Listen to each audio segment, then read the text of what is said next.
Già ieri sera avevamo dato indicazioni di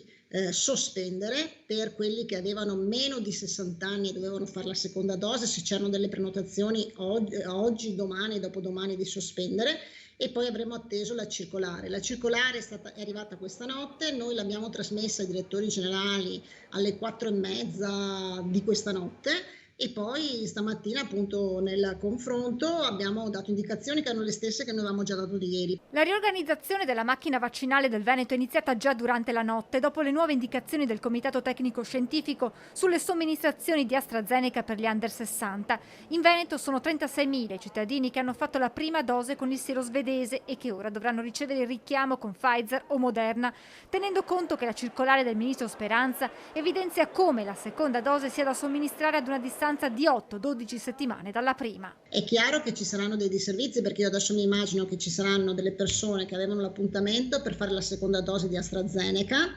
in questi giorni, però ci sono poi le altre persone che si sono prenotate con il portale, perché abbiamo aperto a tutte le categorie, quindi dai 12 anni in su, e quindi o li facciamo